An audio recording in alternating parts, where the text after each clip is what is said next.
di Banda Aceh dan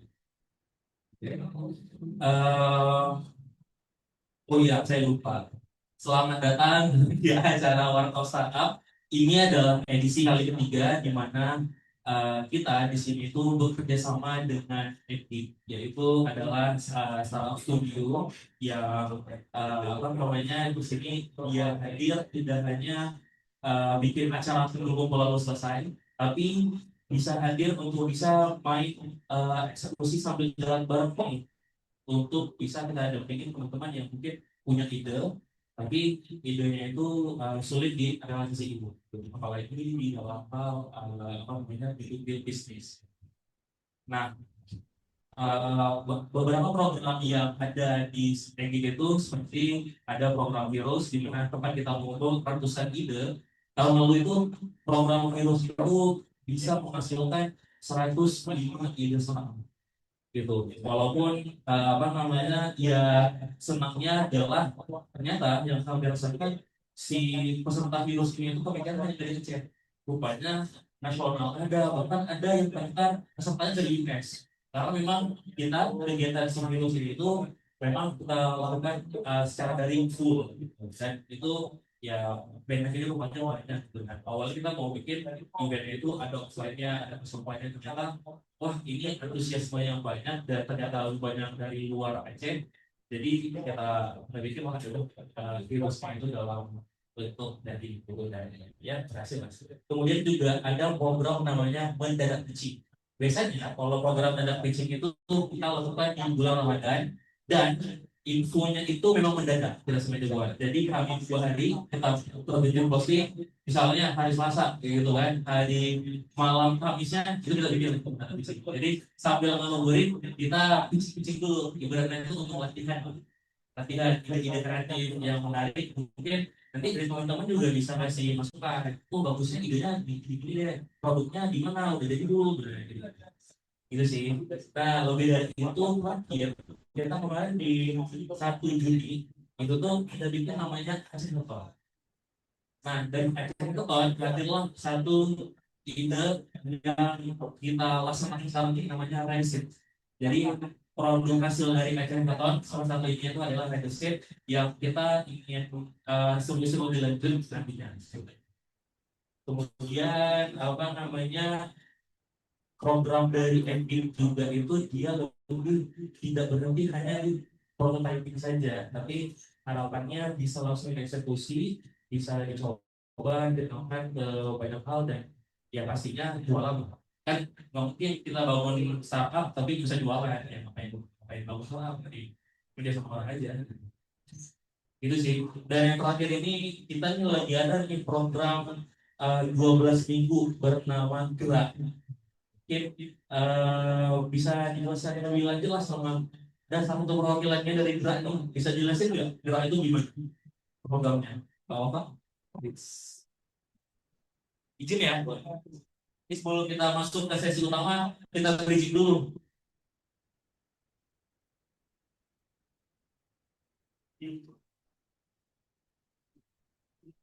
Sini aja nggak apa-apa. Sebetulnya ada di kantor hasil. Yes. Aku coba jelasin sedikit. Jadi ini program dari EGI 12 minggu kami sebenarnya kayak simulasi kerja di sebuah startup gitu. Jadi kami terbagi jadi beberapa track, ada track design, kemudian ada track data dan juga track konten. Kebetulan saya sendiri track design yang dibimbing oleh Polisi. Kami kayak simulasi kerja di startup itu terima kasih.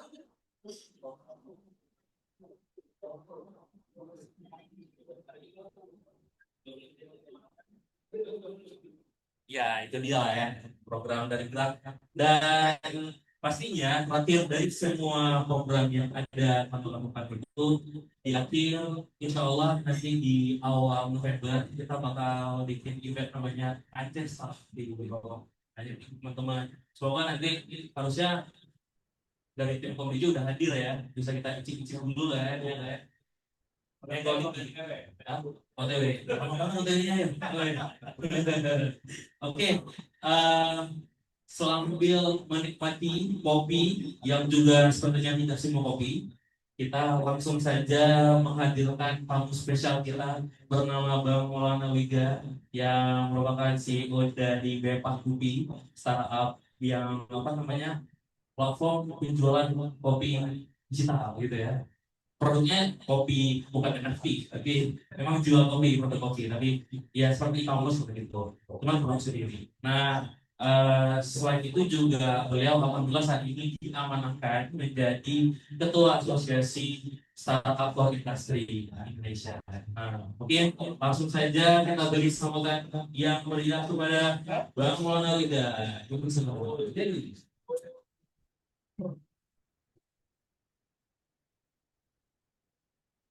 kasih. Oke, ini sebenarnya kan modelnya itu sebenarnya bukan talk show ini, tapi juga kita bisa diskusi bareng, ngopi sambil diskusi tanpa ada materi yang bikin pusing kepala gitu kan, sebenarnya gitu. Jadi di sini kita cuma bisa cek dulu, tapi sebelum itu kita ingin bisa tahu lebih jauh nih soal bangunan Winggar. Mungkin bisa dijelaskan memang bumi itu apa, perjalanannya. Ya, itu saya tuh. Wah, berarti oke, pakai ini aja. Assalamualaikum warahmatullahi wabarakatuh. Assalamualaikum. Apa rekan-rekan Bandung? Insyaallah, insyaallah. Halo, Maulana Wiga, biasa dipanggil Wiga. Aku sedikit aku sama kayak teman-teman, aku asli Aceh juga. Uh, Mama orang itu orang Aceh Tengah, orang Gayo. Ayah orang Blok Semari. Terus apa tuh? Sekolah juga dari SD, SMP, SMA juga di Aceh. Aku apa tuh lulusan SMA terakhir di Biren, SMA 1 Biren. Itu ada alumninya Bang Ujang sama. Terus kuliah ke Jakarta. Jadi mulai bangun bisnis lah, mulai bangun rumah itu pas kuliah. Kan mungkin waktu Jakarta, kuliah di Jakarta, pas kuliah berapa? 9-8 tahun yang lalu lah. Semester 4, semester 5, aku bangun startup. Pada masa itu startup itu lagi keren-kerennya. Soalnya banyak unicorn yang lahir pada masa itu, ada Tokopedia, ada Gojek, Grab, dan banyak perusahaan-perusahaan startup yang gede pada masa itu. Di tahun 2018, Bapak Putih hadir. Kenapa Bapak Putih? Itu sebenarnya bahasa aja juga. Kalau di Biren itu kalau kita apa tuh udah kenal sama baristanya, kita selalu bilang Bapak Putih gak pegang sama itu ya Bapak Putih itu ya kopi yang sempurna. So waktu apa tuh? So itulah cerita awalnya Bapak Putih. Dan sekarang itu aku juga karena kita bisnis kopi kan, jadi kan semua teman-teman startup di seluruh Indonesia ini ngopi ya. Jadi kebetulan karena mereka semua ngopi, kita kirimin kopinya ke seluruh Indonesia ya. Jadi mereka pilih kita jadi ketua asosiasi startup Indonesia ya. Jadi itulah ceritanya. Oke, mungkin mungkin bisa diceritakan nggak dulu tuh gimana sih memulai dari nol tuh gimana? Apakah dulu tuh punya modal atau modalnya enggak atau ya udah Bismillah kan tulus let's go gitu. Ya kita Ya, butuh Amerika kita coba. Wih, itu Americano ini mau coba nih Americano perbedaan sebempang apa gitu ya.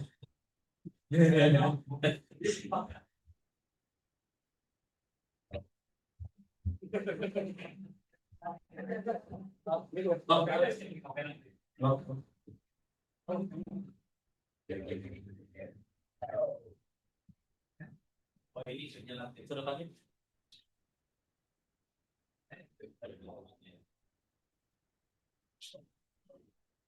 Ya, gimana Bang? Perjalanan dari nolnya itu. Ya. Jadi apa tuh? Kalau dibilang background keluarga juga kita memang dari ibu memang tani kopi lah di Aceh di Benar Mulia. Terus kalau ayah berusaha juga tapi usahanya ya kecil-kecilan. Tapi bisa waktu awal bangun rumah itu waktunya tuh waktu yang sangat golden age lah. Karena waktu itu di Jakarta investment itu sangat mudah untuk didapatkan. Jadi dengan ide yang kita punya, karena masalah kopi ini cukup besar secara global, so Bupati ini punya tagline lah, condition kopi go global. So gimana kita connect semua perusahaan-perusahaan gede yang ada di seluruh dunia bisa nyobain kopi Indonesia. Salah satu kopi Indonesia nomor satu itu adalah kopi Aceh. Kopi Aceh yang berasal dari Fayou. Kita coba apa tuh? Arrange kan dengan modal nekat kita coba datang ke seluruh visi yang ada. Visi itu venture capital, perusahaan investasi yang ada di Indonesia. Kita coba apa tuh presentasi lah ide kita tersebut ke semua venture capital. Dan alhamdulillahnya ada beberapa venture capital yang percaya sama ide besar kita karena kopi Aceh dan kopi Indonesia ini pasarnya cukup gede. Oke. Jadi kita raise beberapa ratus ribu USD pada awalnya. Nah, akhirnya waktu itu umur aku masih 18-19 tahun. Oh, wow. Sekarang berapa? Sekarang udah 28. 28. Oke, berarti 10 tahun ya, 10 dekade ya. Ya. Berarti abang mulai di tahun 2016 berarti? Ya. Tidak. Itu sekitar 2017. 17. 17. Pada masa itu bagus banget karena Tokopedia dan startup-startup yang besar itu lagi dapat pendanaan gila-gila. So, Bapak Kubi mungkin venture capitalnya ngelihat anak kecil kali ya. Kayak dia trust kami, so dia invest atau itu beberapa miliar rupiah. Wah, nggak bisa di-spill gitu berapa? Oke, jadi mau nanya nih, waktu pertama kali abang tahun 2017 itu mulai, di saat itu ada nggak apa namanya hal yang paling sulit yang abang hadapi saat itu atau apa? Jadi karena kita mahasiswa, mas mahasiswa waktu itu, masih mahasiswa, jadi karena kita dari Aceh ke Jakarta kan, jadi itu kan kita coba cari peruntukan apa yang bisa kita kerjain gitu kan. Waktu itu aku juga magang di media. Bagusnya tuh aku magang di salah satu media di Jakarta. Jadi media ini ngeliput semua acara-acara startup gitu bang. Ya, jadi datanglah apa tuh interview founder-founder gitu ya. Jadi dapat inspirasi lah. So ya waktu itu from zero to something. Ini benar-benar modalnya modal di Jakarta itu pergi untuk ini ya sana ya. Ibaratnya modal budgetnya doang gitu ya. Kan kok orang Aceh itu berani berperang bang ya.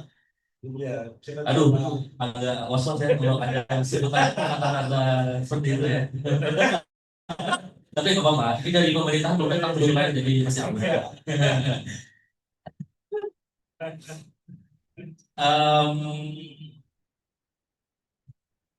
pernah nggak bang waktu apa namanya jalan bisnis dapat kepercayaan untuk diinvestasikan gitu kan, apa investasi gitu, apa namanya melakukan kesalahan sehingga itu jadi pelajaran penting nih untuk tidak mengulangi lagi. Mungkin kami-kami di sini yang masih di bawah ini bisa jadi apa namanya pembelajaran untuk ilmu. Oh ternyata abang kita dari ASEAN ini seperti ini pengalamannya. Jadi saat kita ibaratnya kita nggak ada duit nih, tiba-tiba dapat uang besar, itu tuh kayak ada kaget di dalam diri kita loh. Jadi pada saat umur 18, 19 tahun waktu itu kita diinvest cukup lumayan besar. Yang kita lakuin adalah melakukan sesuatu yang dibuat bersama perusahaan-perusahaan gede. Kayak kita mulai rekrut banyak orang untuk kerja. Bisnis kita padahal cuma apa tuh revenue atau penjualannya itu kayak sama kayak kopi dalam kayak jual kopi dapat uang. Tapi di saat tiba-tiba ada dapat investasi yang miliaran gitu, berpikirannya itu karena kita startup gitu kan, jadi digitalisasi ya. Di waktu itu kita invest cukup gede di pembuatan aplikasi, even kita invest buat blockchain kopi. Itu uangnya gede banget kita invest di situ, tapi nggak ada yang menghasilkan revenue. Yang menghasilkan revenue adalah aku pakai sebagian uang dari investor itu untuk keliling dunia. Keliling dunia itu kita coba ikut event-event internasional tentang pameran kopi, expo. Jadi disitulah kita kenal apa tuh? Kenal bayar kopi atau perusahaan-perusahaan gede. Jadi karena kita pakai sebagian dari situ, let's say itu cuma dipakai sekitar 20-30%-nya. 70%-nya tuh gone, uangnya hilang. Gara-gara terlalu banyak invest di sesuatu yang belum menghasilkan. Dan sampai saat ini uangnya yang jadi pengalaman. Jadi kalau menurut abang dari pengalaman itu tuh sebenarnya itu kalau di awal apa yang sebenarnya itu baik dibiayai di awal, apa yang tidak perlu dibiayai? Yang harus dipikirkan adalah di saat kita buat bisnis, yang kita inti dari segala intinya ini bisnis ini kan harus menghasilkan uang. Waktu dulu kadang bisnis itu kita kan sistemnya valuation game. Kita coba apa tuh namanya tuh coba bakar uangnya untuk di people, di orang, terus kita coba bakar uangnya di apa tuh di inovasi, traction segala macam. Pada masa itu bisa dilakukan sama perusahaan besar. Tetapi kita sebagai perusahaan yang memang tahap awal melakukan hal yang sama dengan tidak memiliki kekuatan finansial yang tepat, beberapa bulan kita bisa almarhum. Waduh, makanya. Tetapi kebetulan pada masa itu 30% uangnya itu kita cari untuk marketing. Marketing apa tuh? Cari buyer dan booking. Itu yang menyelamatkan Bupang TV sampai hari ini. Akhirnya kita kenal sama perusahaan besar dan dia percaya untuk bisa di kopi Aceh dan ekspor saat ini ke 16 negara. Oh wow, 16 negara itu semua benua? Hampir semua benua Afrika yang belum. Oh, Afrika gede dia punya kopi ya sendiri. kayaknya kalau ke Mesir Afrika kan ya. Kayaknya orang Mesir kan selalu kopi tuh. Itu kopi Lampung. Ya kan? Iya. Nah, apa namanya? Berarti Pak, kalau misalnya abang dikasih ujian untuk memulai kembali dari nol. Nah, menurut abang, apakah start itu butuh modal besar Pak? Atau modal apa yang susah? Jadi gini, pasti teman-teman yang ada di sini juga apa yang paling penting saat kita mau mulai. Ya, itu.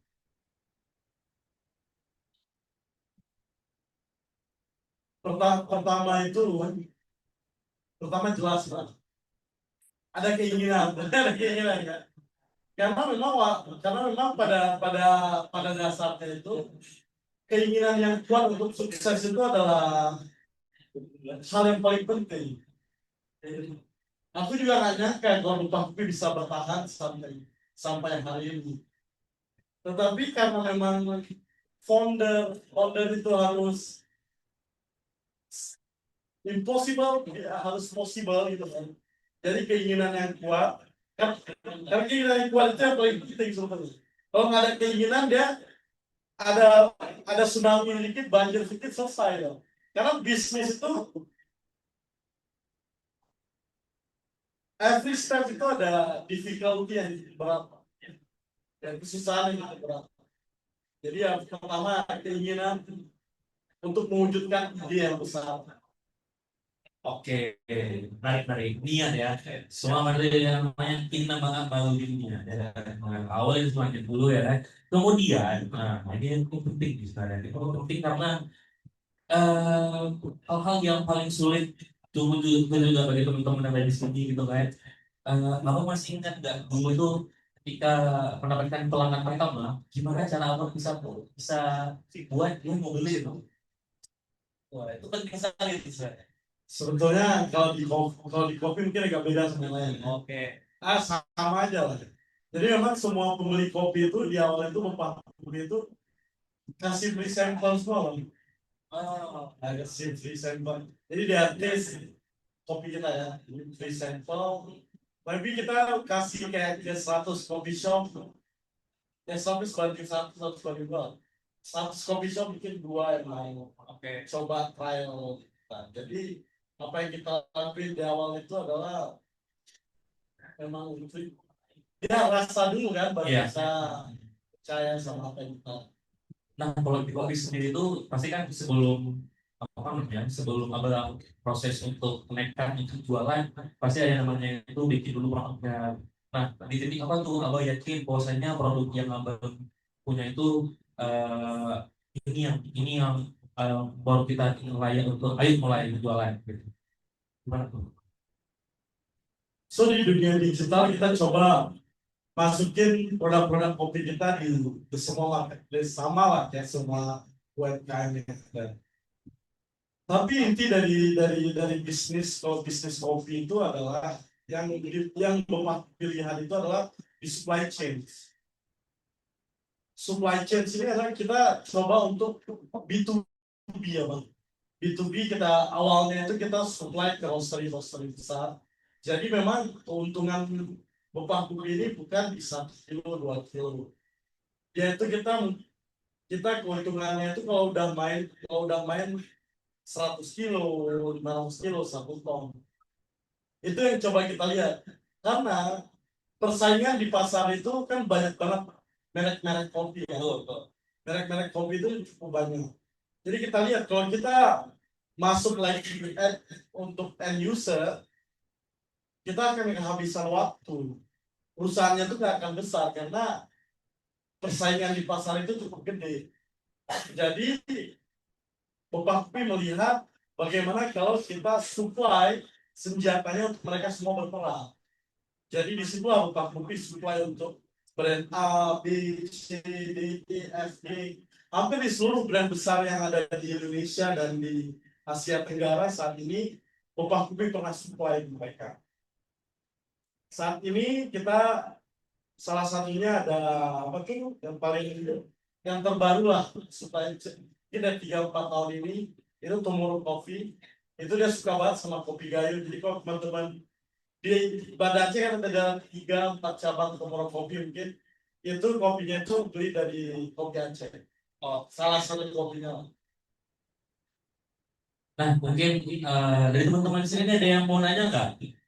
Ya guys, maksudnya jangan saya tahu di sini mungkin teman-teman lain mungkin ini diskusi lebih lanjut mungkin atau apa gitu. Ada? Ya, boleh banget. Ya, perkenalkan diri dulu. Assalamualaikum warahmatullahi wabarakatuh. Selamat sore. Salam kenal, kemudian nama saya Teguh. Salam kenal Bang Teguh. Buat abang-abang sekalian, terima kasih sudah datang kemari Bang, ngomong kami. Nah, mungkin saya mau bertanya sedikit Bang, selaku abang orang nomor satu di Video ini sekarang, ya kan?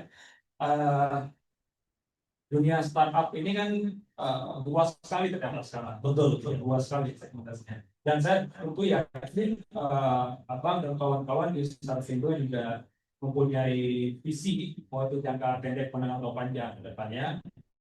Dan mungkin kami butuh sedikit bocoran Pak dari hasil kajian dari kawan-kawan di Starvindo, kira-kira segmentasi apa dalam mungkin menengah 5 tahun ke depan atau dari 2 tahun ke depan yang cukup potensial di Indonesia, apalagi kalau mungkin di Aceh kalau ada gitu.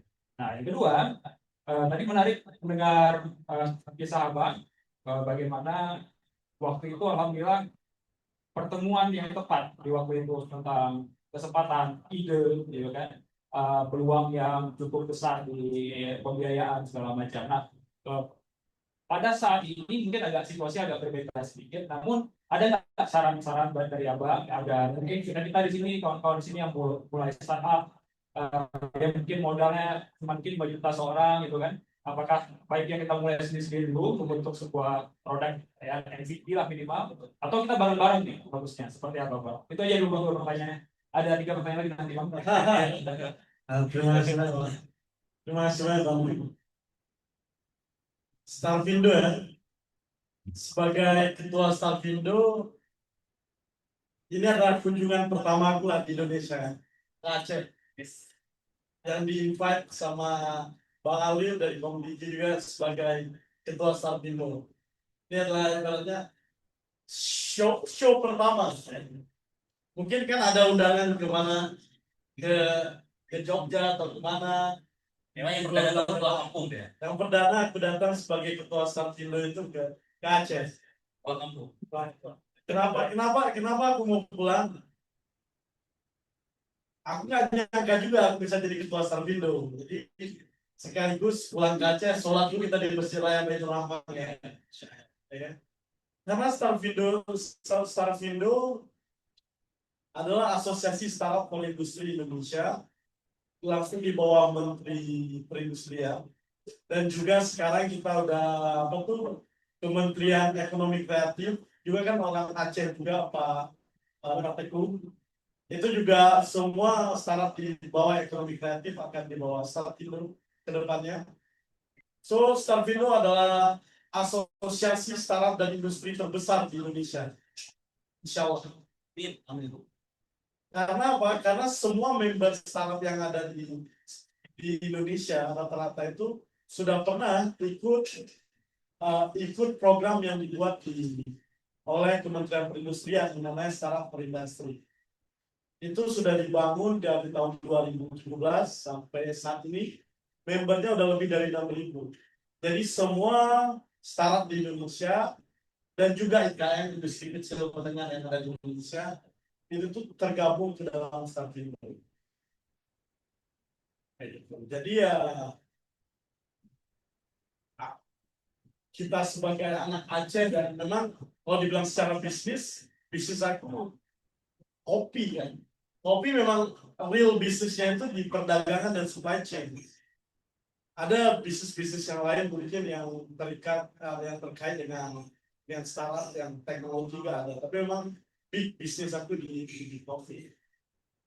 Tapi dan kita terpilih itu adalah hal yang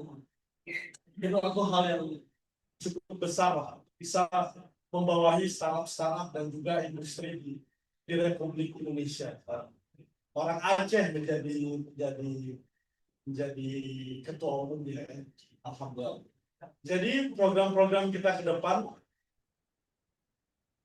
tentu Starvindo ini bekerja sama dengan pemerintah karena Starvindo ini adalah mitra strategisnya pemerintah Indonesia. Yang ada saat ini adalah Menteri Industri dan Kementerian terkait. Untuk saat ini programnya itu memang kebanyakan itu bagaimana menaikkan startup dan juga industri-industri yang ada. Kalau kita bilang dunia ibaratnya di global stage, kita lihat AI segala macam kan. ada AI, robotik segala macam. Di Indonesia juga banyak. Tetapi mungkin stage-nya itu atau levelnya itu belum secanggih yang ada di China.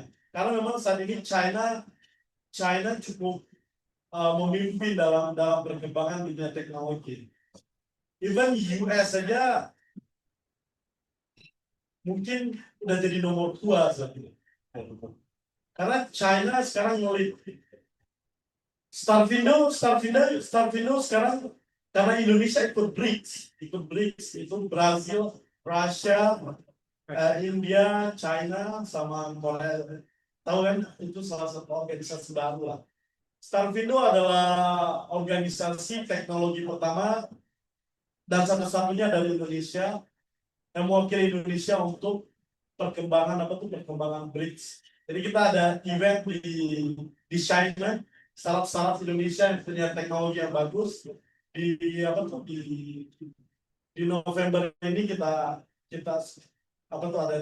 ada investment dan juga kolaborasi ke seluruh negara-negara BRICS. Kalau dilihat perkembangannya gimana, saat ini memang perkembangan nomor satunya itu ada di AI. AI saat ini memang gila-gilaan dan mungkin banyak banget perusahaan-perusahaan yang ada di Indonesia terbantu dengan AI. AI jadi industri nomor 1 lah sekarang. Industri nomor 2 apa?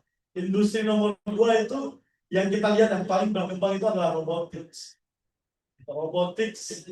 Robot-robot yang ibaratnya orang yang memang kerjanya 9 to 5, hal-hal yang secara teknis itu tuh banyak digantikan sama robot. Tapi kembali lagi dari kalau kita berbicara secara Indonesia masih banyak industri kita yang memang belum siap. Dan akhirnya startup kita ini juga yang ada di AI, robotik dan segala macamnya, mereka itu juga coba mengambil inovasi-inovasi yang ada di internasional untuk diterapkan di Indonesia. Karena nggak semua yang mereka buat itu sesuai dan pas ke Indonesia. Jadi kebanyakan saat ini startup kita itu AI dan teman-temannya yang lain itu mereka coba copy paste dan juga disesuaikan dengan kebutuhan dalam negeri. Kalau dari Starfindo-nya gimana? Dari Starfindo-nya saat ini mungkin pemerintah juga udah nyiapin dana untuk membantu industri kecil dan menengah kita. Mungkin di tahun 2025 dan akhir tahun 2024 itu hampir pendana di bidang industri untuk mendukung industri dan startup itu di Starfindo-nya tuh hampir bisa kita bilang itu cukup kurang. Tapi di tahun depan insya Allah cukup lumayan lah inovasi dan juga hubungan dari pemerintah untuk pemberdayaan startup dan juga industri di Indonesia. Gitu. Pertanyaan nomor 2. Ada saran nggak bagi kami yang mungkin baru memulai startup, kemudian namun kami tidak memiliki kondisi yang cukup ideal soal pendanaan misalnya ya, soal pembiayaan segala macam, bagaimana memulainya dengan cara yang kecil gitu Pak? Dan apalagi mungkin berkaitan dengan potensi segmentasi tadi yang disebutkan tadi. Sebenarnya startup itu kan sebetulnya semua bisnis itu bisa dibilang startup. Bagaimana cara besarnya ini? Itu yang harus dipikirkan. Sebenarnya jualan baju banyak nggak startup jualan baju kan banyak kan. Even kita bisa bilang yang jualan kosmetik sosial ada jualan kosmetik itu juga startup. Jualan kopi, Tomorrow Coffee, kopi kenangan, ya Bapak Kopi juga startup. Jadi UMKM itu sebetulnya itu startup kan. Hal yang harus dipikirkan adalah kan kita start ini ibaratnya kita kalau yang tahu Bang Teguh di bidang apa? Ada bisnis Di medis loh. di medis ya. Healthcare apa tuh? Jualan apa tuh? Healthcare kan juga banyak banget startup healthcare. Kalau bisa kita lihat ke Halodocs, mungkin Halodocs lebih ke ya apa tuh apps-nya lah, apps-nya dan di dalamnya model bisnisnya dia jualan apa tuh jualan obat serta yang lain-lainnya. Tapi startup itu adalah di mana misalnya abang bisa menciptakan penemuan healthcare abang. Kayak kemarin ada ciptaan dari teman-teman kita di apa tuh di UGM itu tuh ada alat yang untuk apa dengerin usus abang. Alat yang untuk dengerin usus. Jadi alat yang untuk dengerin usus ini apa tuh ditemuin sama dia karena kebanyakan orang habis operasi itu banyak meninggal. Kenapa?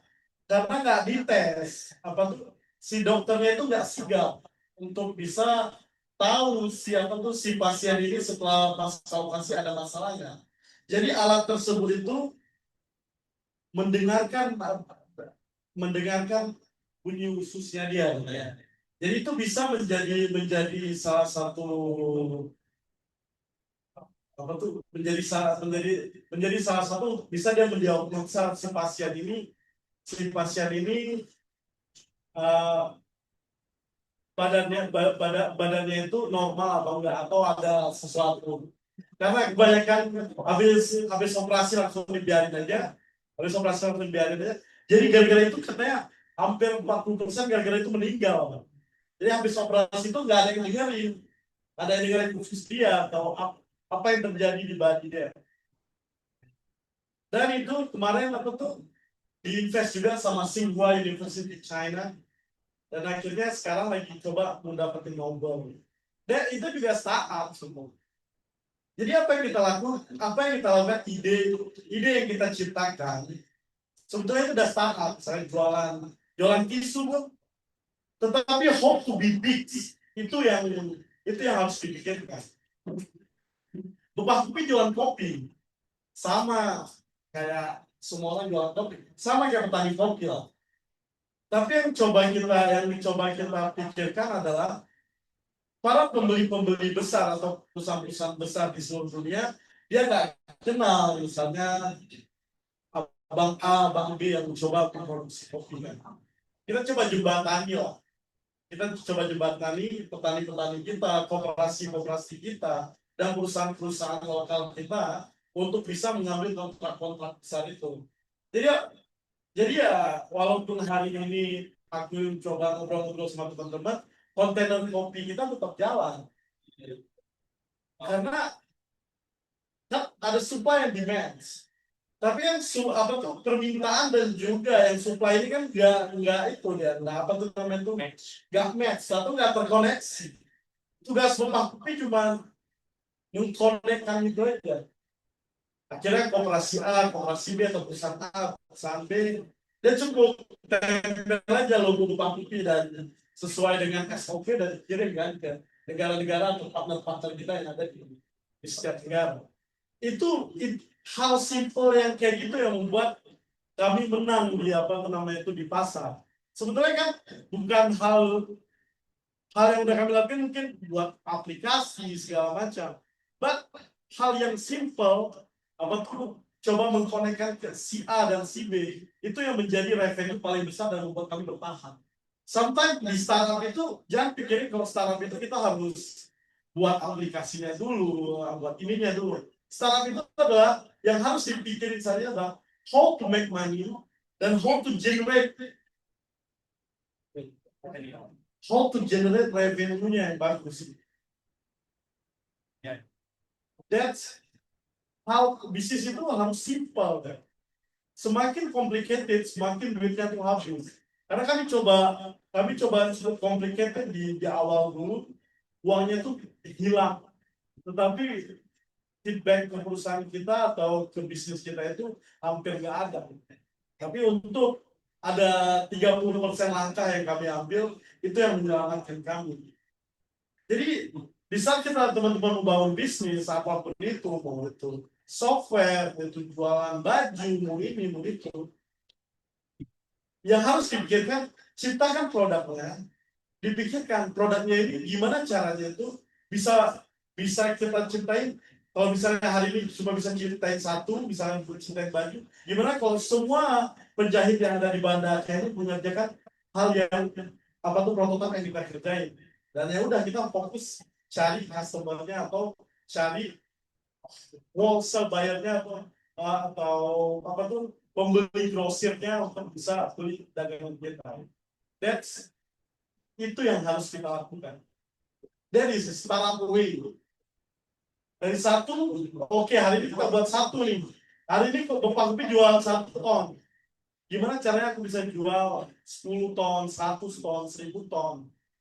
Kalau aku jual pakai brand A, brand B yang mungkin cepetan 1 kilo, itu akan lama banget Bapak Kopi bisa stable.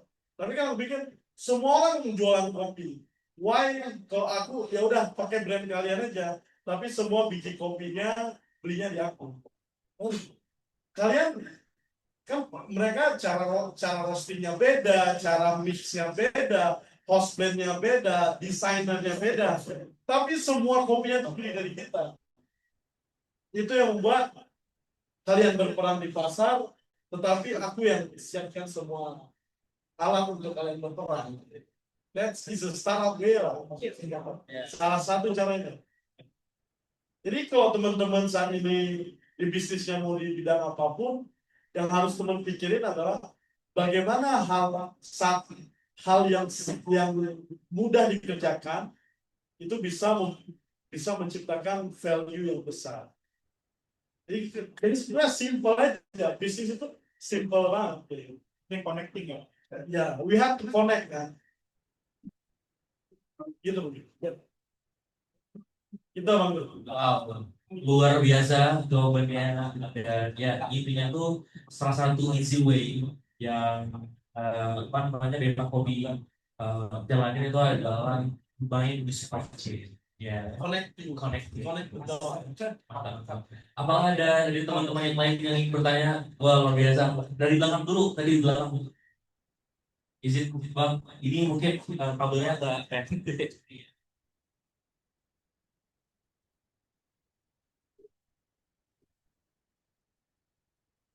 Bismillahirrahmanirrahim. Assalamualaikum warahmatullahi wabarakatuh.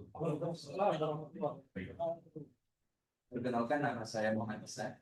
Bang, saya punya tentang kopi. Ihsan, Bang Ihsan. Ya, Saya juga. Saya bang. sekarang itu ngetrennya kopi apa sih, Bang? Apakah kopi fermentasi? Kan abang nih pemilik kopi. Oke. Atau clear coffee? Atau masih bideri? Atau honey? Kopi?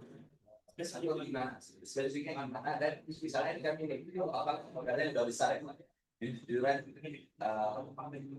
kami nggak sanggup sih, maksudnya dengan kan abang udah mainnya bukan kilowatt, udah mainnya tonton dan kan abang bisa saingi kayak Cina. Saya pernah dengar kalau Cina itu lebih ngeri kan, mereka langsung ngambil ke Gayo atau ke Tagima. Udah nggak ngambil lagi dah bang. Oh, udah ngambil lagi. Udah pulang. Oh, udah pulang. Saya orang ini dulu langsung ambil karena saya kan pernah masuk ke Medan ya. Jadi orang di Medan itu langsung bilang, Bang, kami langsung ambil ke Tagima, Bang, mobil Ria dengan mobil kan. Ya, jadi maksudnya ya kan si bang kami yang masih modal-modal kecil ini mungkin bisa kayak abang bisa besar ya, karena jujuran kami di daerah ini kan ya abang tahu lah. Abang dari mana? Saya Banda Aceh. Dari Banda Aceh. Apa yang abang kerjain sekarang? Boleh tahu? Kalau saya sebenarnya di kopi.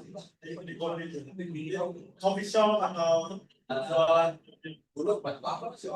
Kemudian karena rumahan di rumah juga tentang saya lihat pasar coffee shop itu waktu saya buka itu masih potensial. Setelah 2 tahun udah kurang, saya udah berada saya tutup, saya jual barang ini. Saya bakal kosan sekarang. Oh, banyak di dalam itu kosan. Kosan cewek, kosan Jawa kan? Ayah, saya belum nikah, saya bukan cewek. Terus bang? Jadi saya pengen bisnis lagi kopi karena kan saya dulu udah lama sih. Sebenarnya pengen kopi itu dari 2016 Pak. Jadi asal bisnisnya memang di kopi kayak di Firly. Kopinya kopi dari mana? Gayo. Dari Gayung. Jadi mungkin mau sharing aja, maksudnya pengen tahu Bang perkembangan kopi ke depan tuh gimana bagusnya. Kalau mau main kayak apa kan white label gitu Bang. Saya orang mau pakai itu ada waktu serah ya. Sama ke depan ada masih kemungkinan nggak sih Pak pendanaan karena jadi kan setelah kasus Gibran itu sendiri kan kayak langsung hancur kan. Jadi maksudnya ada yang mungkin orang luar tuh masih tertarik kita dengan kopi gayonya atau maksudnya itu gimana sih? Jadi sih Pak. Terima kasih. Bang Alif, Ya. kita nih ada pendanaan nggak setelah kasus Gibran yang sering gimana di Bandung ini? Gibran yang itu temannya Bang Alif. Mendekatnya.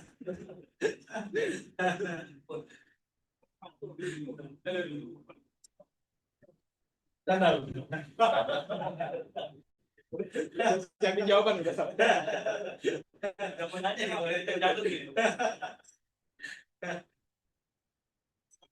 So, kalau kita lihat adalah, jadi sebelum aku jadi ketua asosiasi startup industri atau Starfindo, aku jadi head of investment atau ketua investasinya Starfindo juga.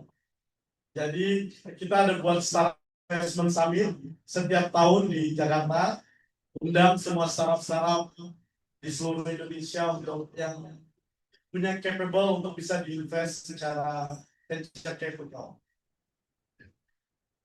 Jadi ada dua sisi memang. Kalau kita lihat pendanaan global, pendanaan dari sisi global, itu pendanaan ke startup itu atau ke dunia startup itu gede. Tapi kalau kita melihat Asia Tenggara, dulu itu Indonesia ini tempat yang paling subur untuk invest. Kita bisa lihat kan kayak unicorn itu $1 billion value. Atau Dekacon 10 billion dollar value. Sekarang $1 billion udah 18 T. Dekacon udah jadi 180 triliun kalau kita lihat value hari ini. Tetapi ada kan startup di Indonesia yang unicorn banyak, Traveloka dan lain-lain. Advisory itu hampir udah jadi unicorn misalnya. Balik udah jadi unicorn kan advisory ya? Sebelumnya udah jadi unicorn. Ya, udah jadi unicorn. Jadi sebetulnya Indonesia ini punya 275 juta jiwa. The next unicorn itu ada, harusnya itu ada. Karena apa? Karena market cap kita itu gede, kapitalisasi pasar kita itu gede. Jadi kalau kita buat A, B, C, D, E itu di Indonesia itu ada aja pasarnya karena 270 juta orang.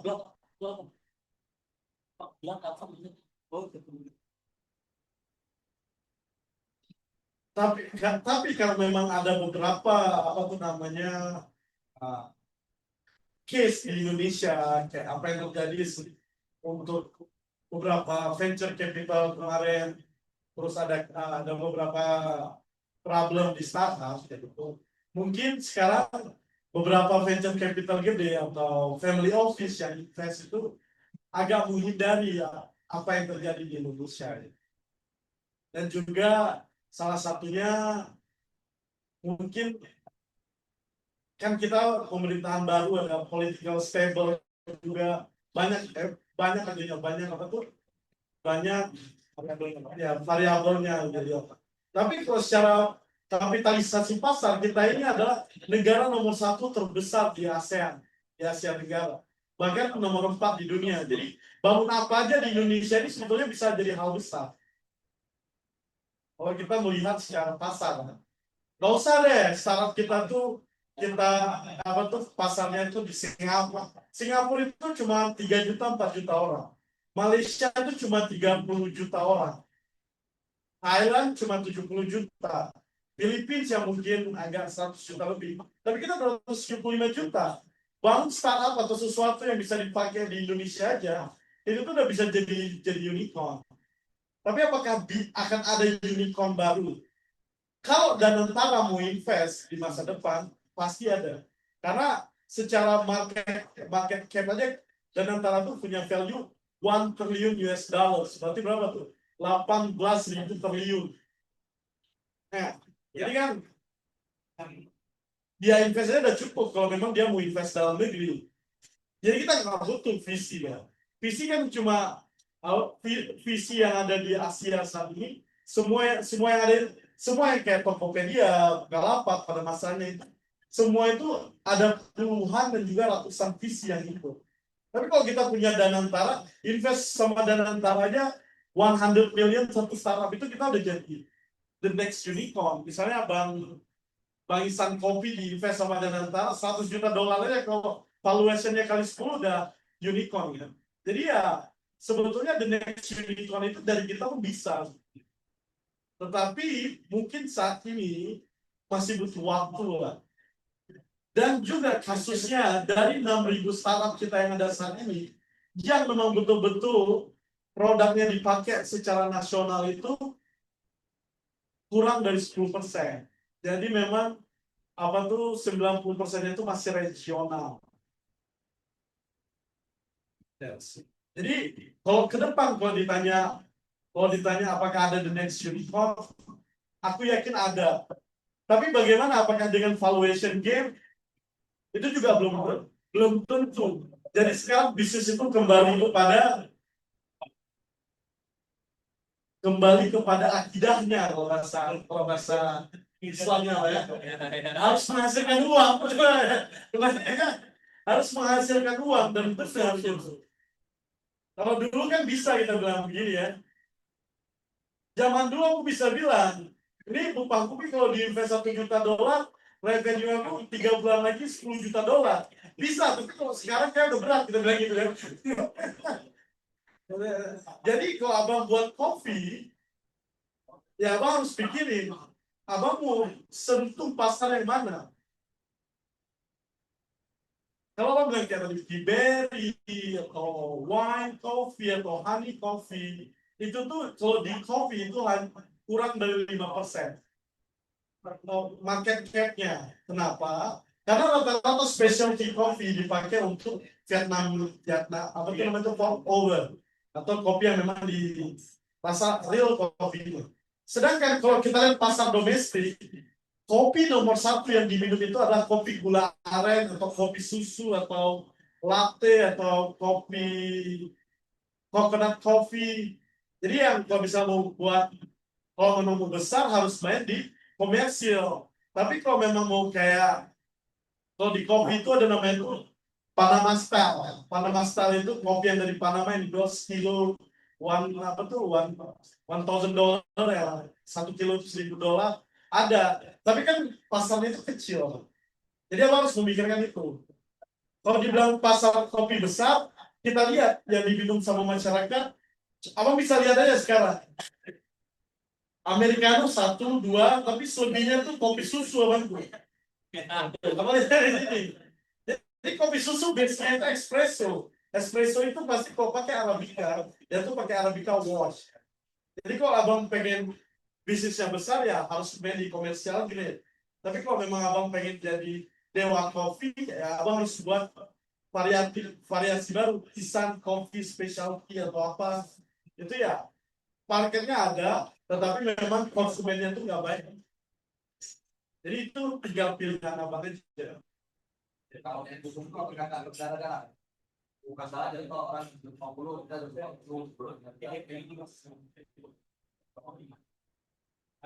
Boleh bilang kalau kan yang umumnya kita main espresso bang, minimal bang. Kan orang jual kan kalau banyak ini paling akhir kayak apa? Apa kalau jadi kayak orang mau ngambil kalau kita lihat secara global, kenapa China itu besar? Memang apa yang mereka lakukan itu price war. Jadi memang kalau baju kita impor dari China, satu baju kita ini bisa di bawah $1 kan? Murah meriah. Kita beli baju oblong di sini maybe paling murah 60.000 atau 100.000, ada brandnya jadi 300.000. Tapi kalau kita impor dari Cina, satu bal itu kayak $500, itu udah dapat sekitar 700 biji baju. Jadi kan satu baju kita itu di bawah $1, berarti ya harganya hampir 10 ribuan satunya. Gitu kan? Lebih mahal kopi berarti. Gimana kopi?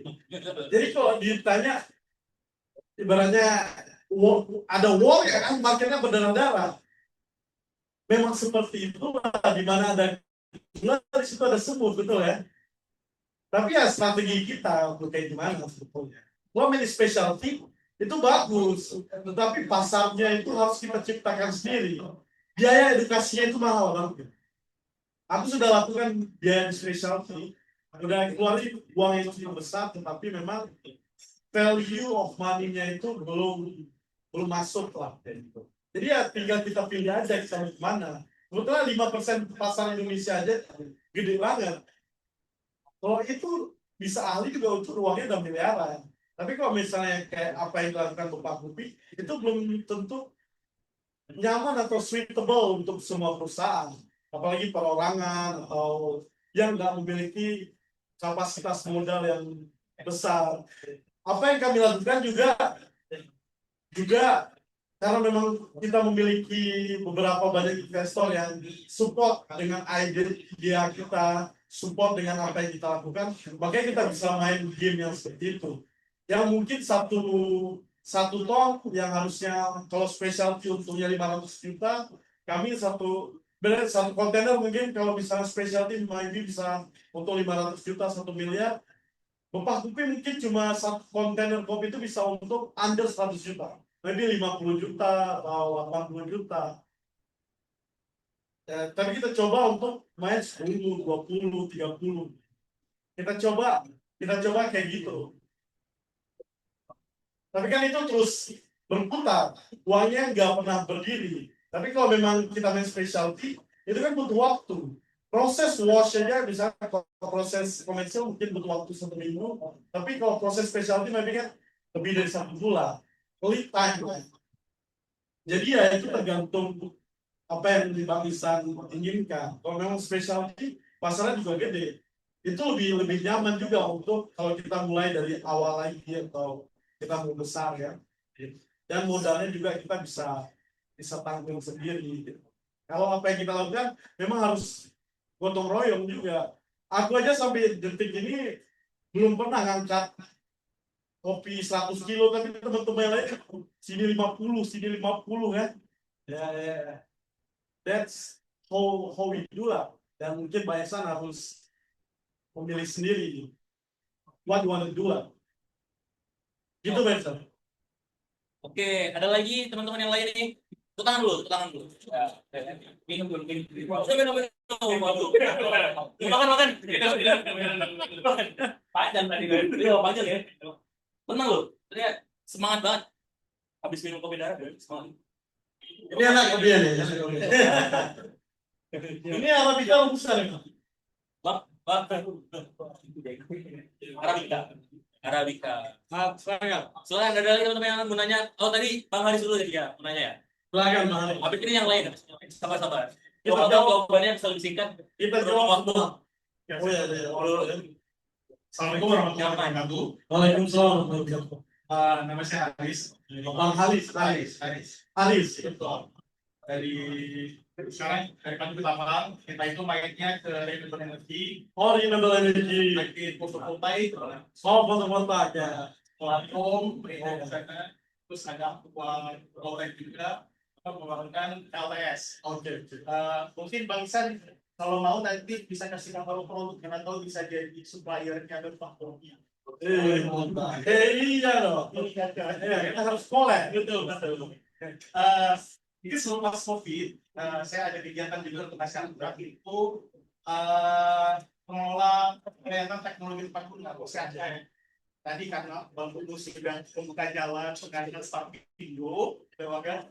Jadi saya dulu misalnya di 2021 kita memperkenalkan ke inventor di Posiatek itu di bawahnya ada inventor. Betul. Jadi saya kenalkan ini ada kompetisi loh dari Kemenperi. Ya, startup validasi. Mantap. Udah join bang? Sudah ada beberapa inventor yang saya suruh untuk ikut ke kompetisi tersebut. Harusnya bisa jadi BA-nya Aceh. Iya. Ini kita mau buat Starfindo itu nih. DPW Aceh nanti harus gabung. Iya, Iya. Ya, gitu lah. Harus gabung teman-teman ya.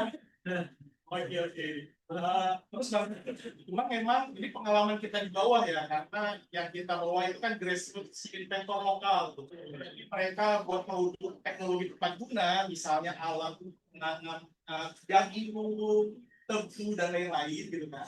Cuman ketika berkompetisi di nasional, apalagi persyaratannya kita kan nanti dikomitkan ke klien ya. Ya betul, ke industri yang Ya, sesuai. Kemenperin yang membayar biaya jasa Jasa untuk nasionalnya. itu loh. Rata-rata mereka sudah masuk finalis gitu, Ya. masuk papan selanjutnya. Tapi ketika mau tembus bisa sampai dengan klien, rata-rata masalah legalitas. Karena kan persyaratannya bersaingnya tinggi, misalnya yang kalau itu ada alur elektro misalnya. Oh ya, ada tahu. Itu kan sudah besar ya dengan kapasitas kliennya sudah nasional misalnya. Dan klien apa namanya? Kita yang sudah besar sebelumnya. Karena tahu bahkan ada asosiasi Starfindo Itu membuka barrier entry-nya juga ke masyarakat. Apakah nanti ada kompetisi untuk regional yang bisa listing yang sepooling siapa untuk mengikuti ke startup industri misalnya, atau nanti ada kompetisi di bank lebih besar, tapi poolingnya tuh di situ misalnya mempersiapkan berkas persiapan selanjutnya seperti apa, dan mentoring sedikit lah dari teman-teman yang sudah sukses sebelumnya. siapa yang bu? Paling itu aja bang pengalaman kita di lapangan bang, lalu bisa menjadi saran. Izin itu saja bang. Oke, luar biasa. Pertanyaannya. Ya, itu masalah kita yang cukup serius, Bang. Bukan cuma, jadi itu memang sekarang itu kebanyakan startup itu kan di kota-kota besar, Jakarta, Bandung, Jogja, paling kalau Sumatera itu Medan, even Makassar mendapatkan hal yang sama lah, Sulawesi, bagian di timur Aceh. Aceh saat itu juga melakukan itulah karena memang saat ini Starfindo itu dibangunnya kan di pusat di periode yang pertama kita masih belum membangun DPW dan DPC-nya, jadi memang semua itu langsung teman-teman dari seluruh Indonesia itu langsung apply-nya ke internasional kan. Jadi kita dapat aplikannya itu memang ratusan, ribuan, dan kita kan memang karena biaya yang terbatas juga pasti kita cuma miliknya itu top 100, top 50, dan itu banyak potensi-potensi bagus yang sebetulnya akhirnya nggak bisa disempurnakan. Maka di kepemimpinan saya saat ini kita udah mulai mau membangun nih bang. Mau membangun DPW-nya dan DPC-nya. Mungkin untuk awal ini target kita tuh kita ada DPW itu sekitar 30-an. Mungkin tapi untuk awal kota-kota besar kayak di sentral lah, Jakarta, Jawa, dan juga Medan, serta kalau nanti startup mana aja yang mau dukung Starfindo, kita juga bisa buat langsung DPW Aceh. Nah, berhubung kalau soal itu, izin, mohon maaf potong sedikit. Soal itu, kalau boleh, kan, kita ini dari seperti yang saya sampaikan di awal tadi, kita rencana insya Allah 2 November ini mau bikin Aceh Sarapi, ya kalau bisa dari Sarapindo bisa hadir ya kan, sponsor langsung untuk event-event di Aceh nih. Untuk sebagai proses pengenalan, apa itu lomba dan ada mentor itu kami sangat terbuka dan sangat berterima kasih Tika. Lanjut kembali. Kolaborasi startup Banda Aceh kan kita bisa, jadi teman-teman yang di Banda Aceh kan bisa disesuaikan apa tuh di sini kan. Jadi mungkin mentornya itu juga mentor teman-teman nasional juga bisa dimentoring dulu. Ya, kita waktu masuk ke pusat startup terbaik yang ada di provinsi Aceh bisa terpilih.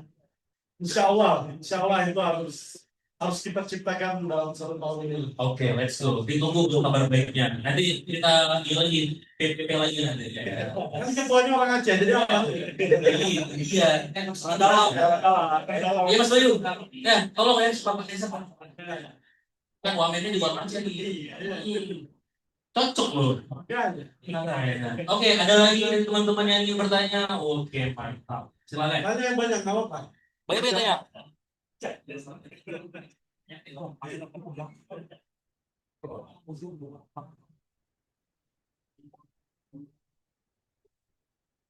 Ini kopinya kurang nih, satu lagi. Satu lagi. Bang, satu lagi bang, Americano dingin. Sorry Bang Ida. Sorry. Sebelum teman-teman kita hapus dulu Bang Ida atas ilmu-ilmunya ya. Yeay. Terima kasih. Ini pasti ada banget karena udah beberapa pertanyaan dan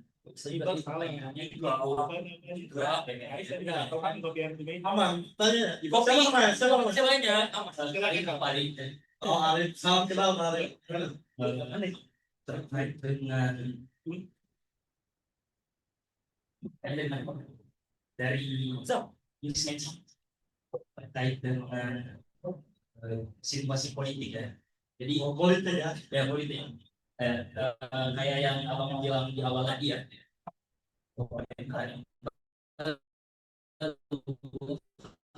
Lalu dan sebagainya ya.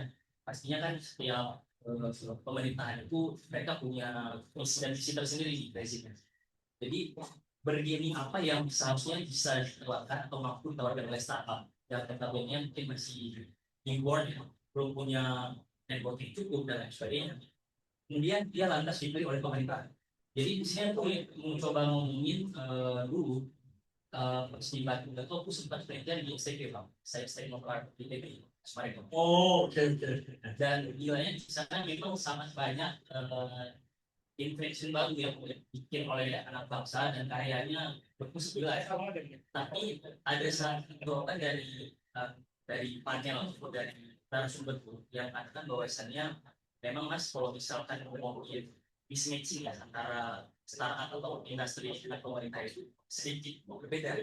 Aku nggak tahu apakah itu tricky atau kemudian secara tafsirnya apa, tapi dia berasumsi di sini bahwasannya pemerintah itu punya ide sendiri atau logika sendiri beda sama kita bisnismen. Karena kan kalau kita ngomongin secara basic aja ya, secara logika aja, pemerintah kan pastinya mau ekonomi itu makin menggeliat dan lain sebagainya. Tapi ternyata yang dipilih oleh pemerintahnya nggak sedikit berbeda gitu. Jadi sederhananya pertanyaanku nih, mohon untuk diberikan penjelasan atau penerangan juga terkait dengan mix matching agar nggak mix matching itu karena somehow kalau misalkan kita ngomongin tentang katalog masuk ke dalam bukunya pemerintah itu ya teman-teman semua udah pada masuk udah melakukan SOP ya mereka lebih tahu lah karena aku bukan pebisnis nih mungkin gitu aja pertanyaan singkatnya. Mohon maaf banget nih kalau misalkan sekiranya teman-teman terima kasih assalamualaikum. Siapa namanya terima? Arif. Bang Arif. Yes. Jadi mungkin ini apa tuh? Kita harus melihatnya dari berbagai sudut pandang. Jadi kalau misalnya sudut pandang, karena aku juga private lah sama juga swasta, tapi kebetulan apa tuh jadi ketua Starvindo yang mana Starvindo ini adalah mitra strategis pemerintah Republik Indonesia. Jadi ya sebetulnya aku juga swasta juga. Aku juga case-nya aku juga pernah supply kopi ke beberapa BUMN, beberapa BUMN atau program-program pemerintah. Aku pernah supply kopi juga. Beberapa tahun lalu. Jadi banyak case-nya ya. Kalau case dari private memang dari kita sebagai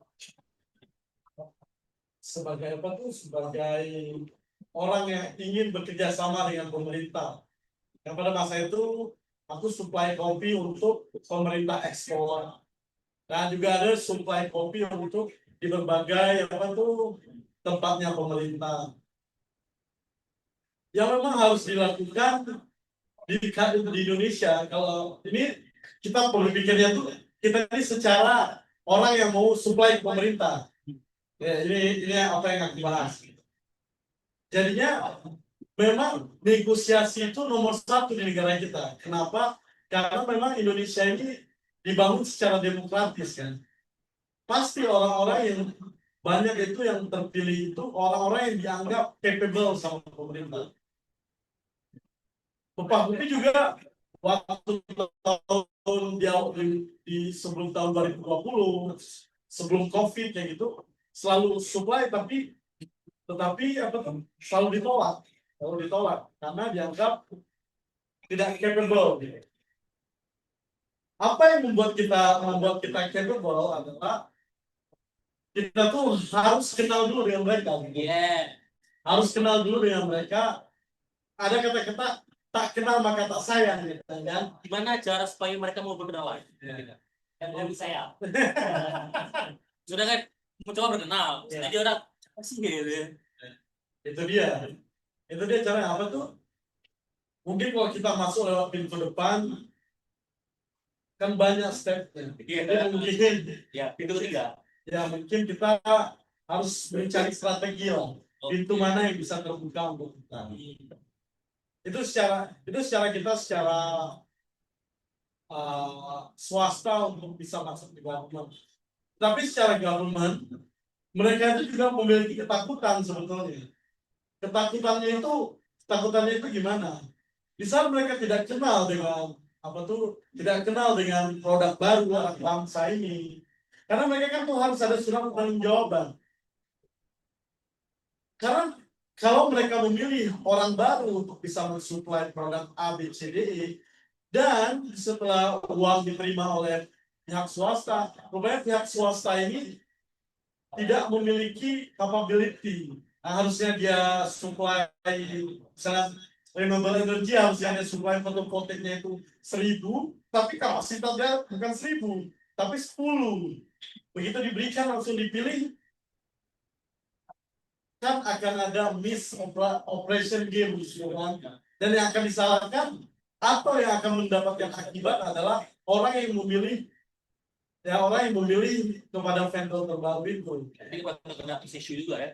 Trust issue juga. Kenapa? Mungkin kita lihat, kami ini punya inovasi yang bagus banget. Kami coba, tapi kenapa nggak dipilih?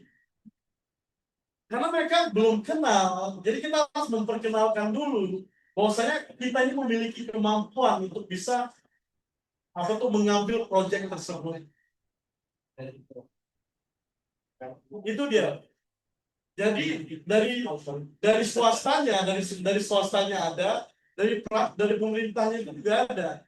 Apakah dari pemerintah juga melihat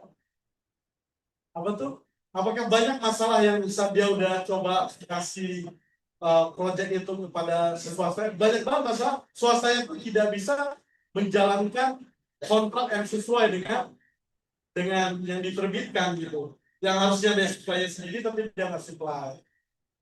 Akhirnya kan ada keterlambatan, dan juga kalau ada kerugian itu disebut kerugian negara. Karena di Indonesia ini kalau ada kerugian di dalamnya itu disebut korupsi.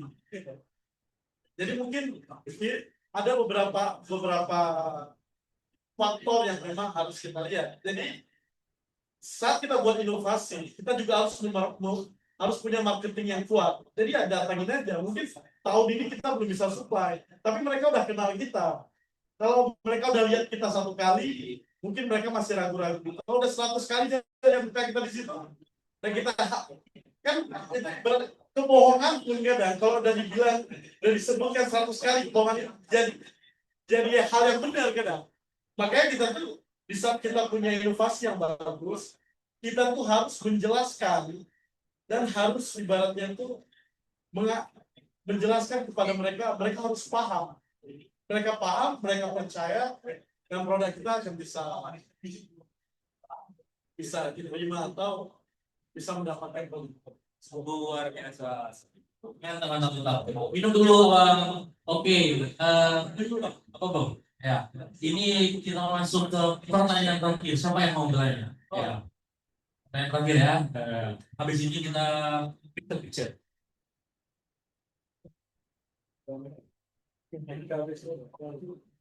Padahal makanya blockchain ya.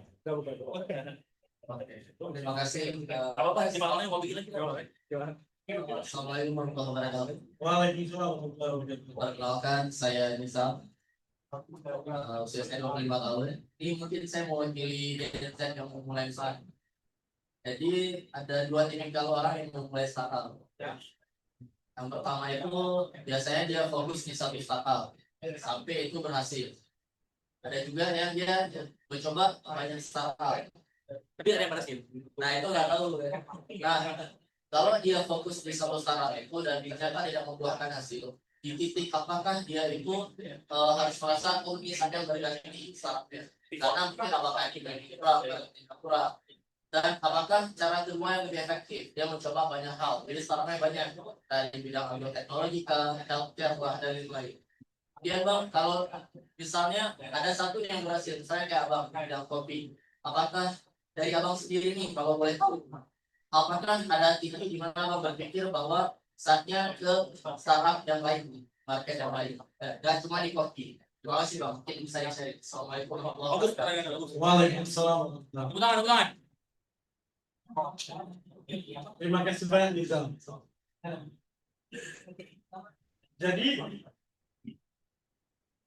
Jadi saat kita bangun ide atau bangun startup, sebetulnya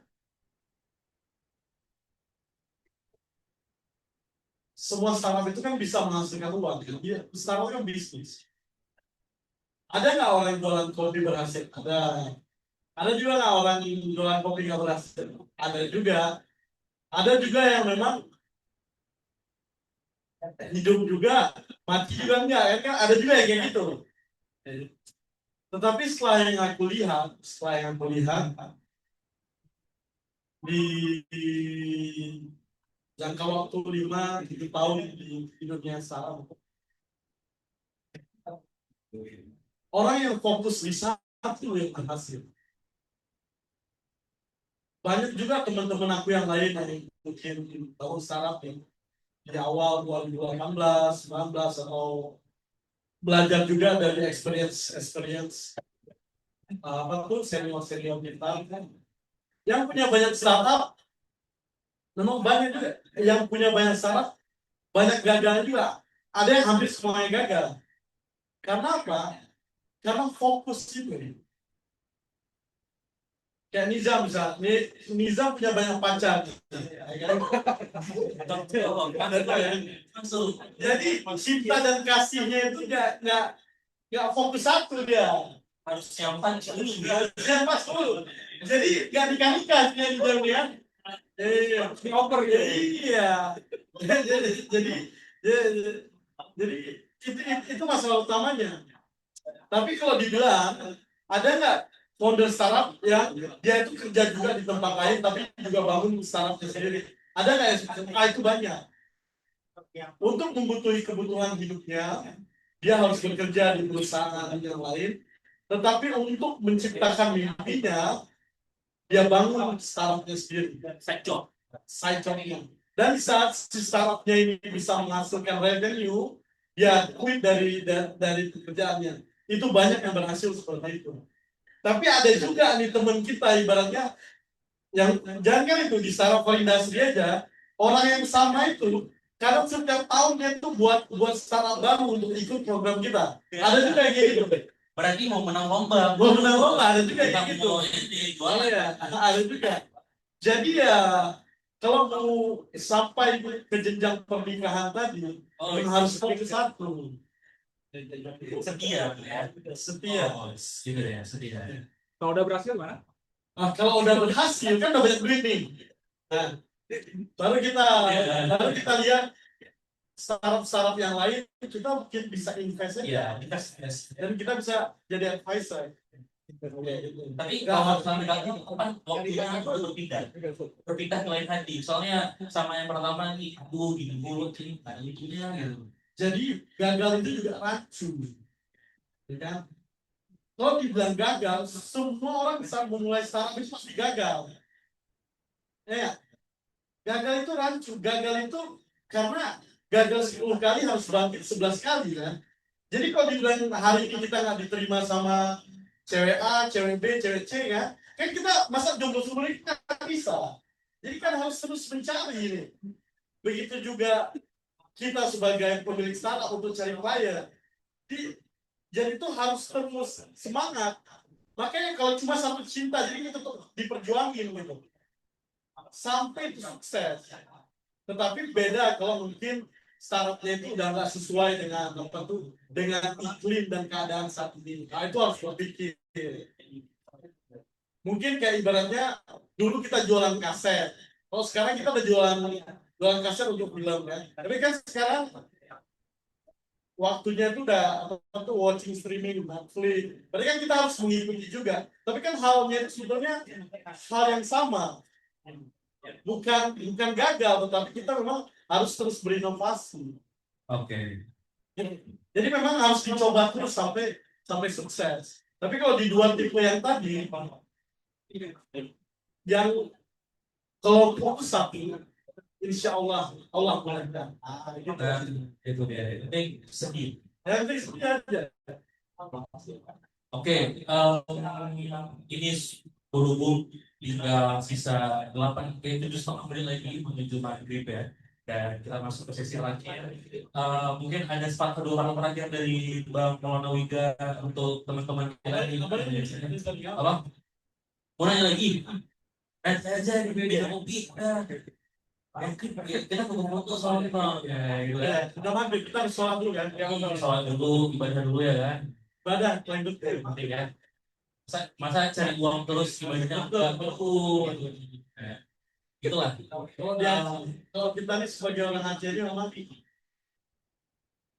harus beribadah dulu kita belum melakukan hal yang lain. Biasanya bang orang ini ya ini sebentar dari semua ibadah kalau yang paling sering itu habis ibadah ngopi. Berarti habis maghrib kita ngopi. Oke, kita lanjut di meja kopi. Tempat lainnya nanti kita sampaikan di mana ya. Mungkin Bang Maulana Wiga mungkin coba sesuatu yang lain mungkin kopi telur mungkin atau apa ya. Mungkin gue yang mesti sampai deh. Oke, untuk teman-teman yang cek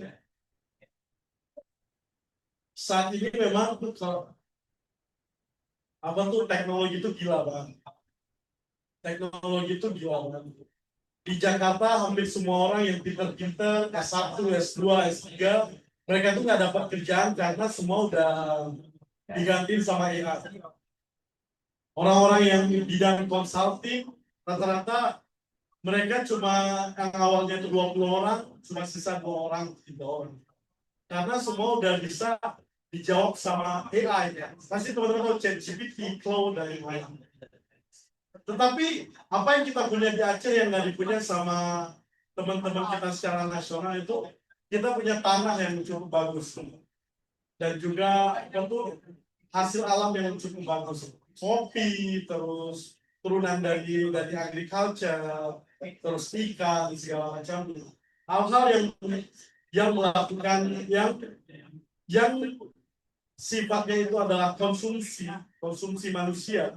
Itu akan menjadi bisnis yang paling stabil untuk masa depan. Kalau bisa dibilang kita teknologi, mungkin China, US itu mungkin ngelit saat ini. Tetapi untuk pasar Indonesia, apa yang bisa kita lakukan dan kalau teman-teman mau melihat apa yang ada di sini, kita punya tanah yang bagus. Jadi kalau mau besar bisnisnya harus fokus di 2 menurut aku. Pertanian, apapun itu yang pertanian, dan juga perikanan. Karena 2 bisnis ini cukup besar di masa depan. Dan ini nggak bisa digantiin sama AI, sama apapun lah. Karena itu kan kebutuhan manusia. Jadi ya, kalau memang pengen punya bisnis yang cukup besar, teman-teman di Aceh mungkin memang harus melihat dan melirik dua angle bisa. Oke, mantap. Ya, Terima kasih Pak, teman-teman semua. terima kasih. Terima kasih sama-sama, terima kasih kepada Bang Ronaldo, kepada teman-teman dari Takalet dan juga Komisi yang sudah berhadir dan juga membersamai itu bisa mengajarkan Bang Maulana Wida ke Aceh gitu ya. Ya, itu sebuah kesempatan memang. Mana kali Enak kali, biasanya itu memang itu jodoh gitu ya. Dan jodoh pertama lagi ya, ternyata melakukan Sarfindo di Aceh gitu ya, mantap. Nah, sebelum itu, nah kita di sini tuh ada survei yang kami harap dari teman-teman bisa isi untuk bisa menjadi masukan dan evaluasi bagi kami. Semoga kita bisa melakukan event-event seperti ini yang berikutnya dengan edisi yang lebih menarik.